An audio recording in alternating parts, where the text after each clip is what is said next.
আসসালামু আলাইকুম। দূরের কাছে যে যেখানে বসে এই মুহূর্তে আমার এই ভিডিওটা দেখছেন তাদের সবাইকে মাহফুজা কিচেন ভিডিওতে ওয়েলকাম। আজ টমেটো দিয়ে চাফলা মাছের টক করব, সাথে কাঁকরোল ভাজা থাকবে। খুবই সিম্পল, অল্প মশলায় এবং ঘরের অল্প সব তেলে সব কিছু খুব ঝটপটে, খেতে অসম্ভব ভালো হয়। তো চলুন কথা না বাড়িয়ে আমরা মূল ভিডিওতে চলে যাই।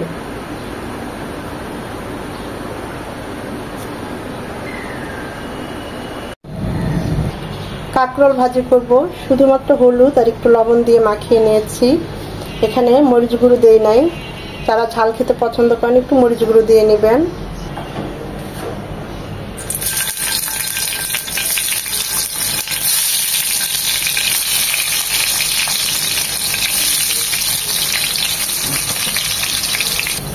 একদম মচমচে করে ভেজে নেব।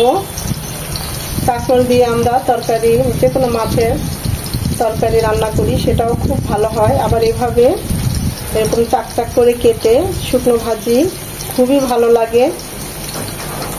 ওই পাশটা লাল লাল হয়ে গেলে তারপর উল্টিয়ে দেব।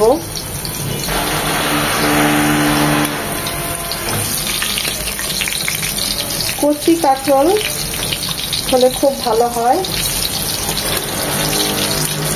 খেতে বেশি ভালো। এই কাঁকরোলগুলো একদম কচি, ওই পাশটা এরকম লাল লাল হবে। একদম সেদ্ধ হয়ে গিয়েছে, এরকম লাল লাল। একটু বেশি ভাজবো না, তেতো তেতো লাগবে। এখন সব উঠিয়ে নেব।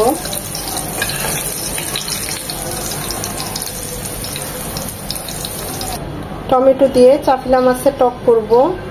লবণ হলুদ দিয়ে মাখিয়ে নিয়েছি মাছগুলো। কত বড় বড় দেখেন, একদম তাজা চাফলা মাছ। কাঁকরোল যে তেলে ভেজেছি সেই তেলে মাছগুলো হালকা করে ভেজে নেব।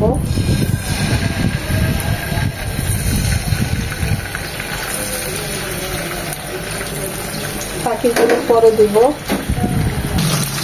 সাথে সাথে উল্টাবো না, 1 মিনিট পর উল্টে দেবো, কড়া হালকা ভাজবো।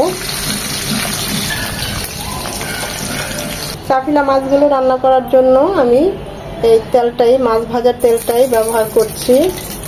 অতটা লাগবে না, এখানে 3 চামচের মতো নিলাম। একটা পেঁয়াজ কুচি, পেঁয়াজটা নরম হবে। পেঁয়াজটা নরম হয়েছে, এখানে 1 চামচ, হাফ চামচ আদা, হাফ চামচ রসুন পেস্ট উঁচু করে দিয়ে দিলাম। এটাকে 1 মিনিট ভেজে নেব, কেন আদার ভাজালো গন্ধটা চলে যায়। আদাটাকে ভেজে নেওয়ার পর হাফ চামচ মরিচ গুঁড়ো, 1 চামচ ভাজা জিরে গুঁড়ো আর 1 চামচ হলুদ গুঁড়ো একটু পানি দিয়ে গুলিয়ে দেব।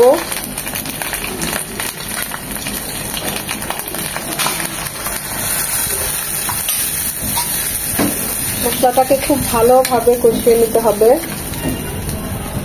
মশলাটা কষাতে কষাতে এখানে 2টো টমেটো চিকন চিকন করে কেটে দিয়েছি, আমি এই পর্যায়ে দিয়ে দিচ্ছি। এখন টমেটোটা দেওয়ার উদ্দেশ্য হচ্ছে এই মশলাটা কষানোর সাথে সাথে টমেটোটাও অনেকটা গলে যাবে। হলুদ গুঁড়ো আছে, দিয়ে দিচ্ছি সামান্য লবণ। এখন টমেটোগুলো খুব দ্রুত গলে যাবে। ঢাকা দিয়ে রাখবো 2-3 মিনিট। আমি অবশ্য মাঝে আরেকবার এভাবে নেড়ে দিয়েছি। টমেটোগুলো দেখতেই পাচ্ছেন গলে গিয়েছে। আপনারা এখানে চাইলে এভাবে না দিয়ে টমেটো পিউরিটাও দিতে পারেন, আবার এভাবেও দিয়ে গালিয়ে নিতে পারেন। এখন এটা ভালোভাবে কষিয়ে নেব, এখন আর থাকবো না। মশলাটা কষানো হয়ে গিয়েছে, এখন এখানে 1 কাপ গরম পানি দিয়ে দিচ্ছি। এখানে অবশ্যই গরম পানি ইউজ করবেন, তাহলে রান্নার টেস্ট অনেক গুণ বেড়ে যায়।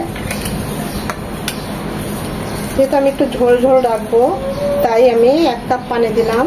আপনারা যে যেমন রাখতে চান, যদি মাখো মাখো করতে চান পানি সামান্য হাফ দিতেও পারেন, আর এরকম ঝোল ঝোল রাখলে তাহলে পানির পরিমাণটা বাড়িয়ে দিবেন। এখন এটা ফুটে আসা পর্যন্ত অপেক্ষা করব।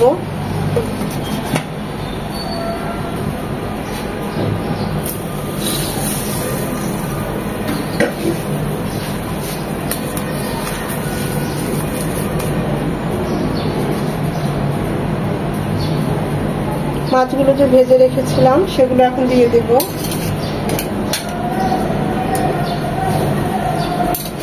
আসলে এই ধরনের মাছ একদম পাতা দিয়ে শুকনো শুকনো চচ্চড়ি করলে খুব ভালো লাগে, আবার এরকম টমেটো দিয়ে একটু ঝোল ঝোল করলে খুব ভালো লাগে। সবজি দিয়ে আর কি রান্না না করলেই বেশি ভালো লাগে এই ধরনের মাছগুলো।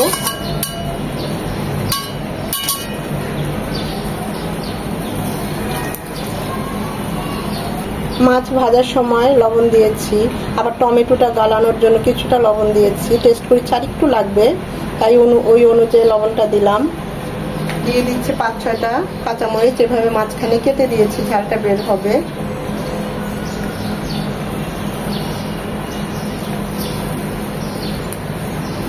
চাপিলা মাছ খুবই নরম মাছ এবং খুবই ছোট, তাই বেশিক্ষণ লাগবে না, 10 থেকে 12 মিনিট রান্না হবে।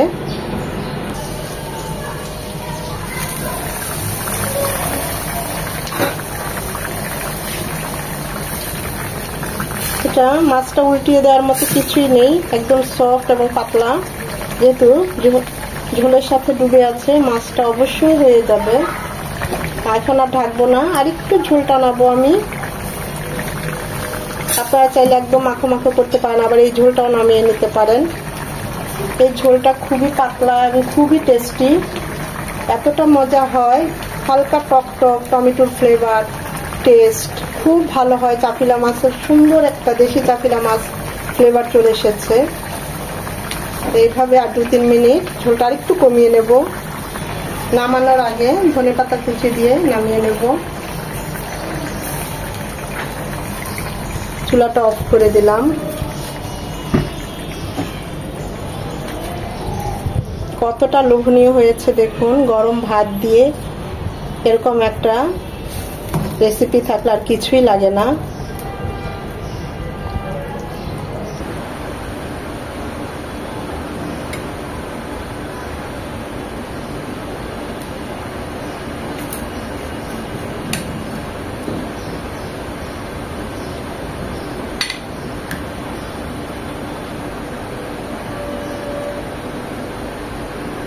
খুবই অল্প মশলায় অল্প তেলে তৈরি হয়ে গেল আমাদের চাপিলা মাছের টক টমেটো দিয়ে।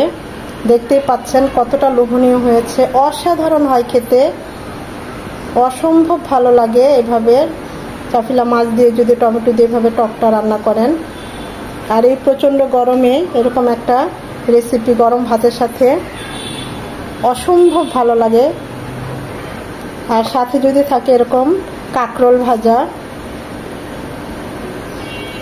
ভিডিওটা দেখে যদি ভালো লেগে থাকে অবশ্যই একটা লাইক দিবেন, কারণ এই লাইকটা পরবর্তী ভিডিও করতে আমাকে উৎসাহিত করে, সাহায্য করে।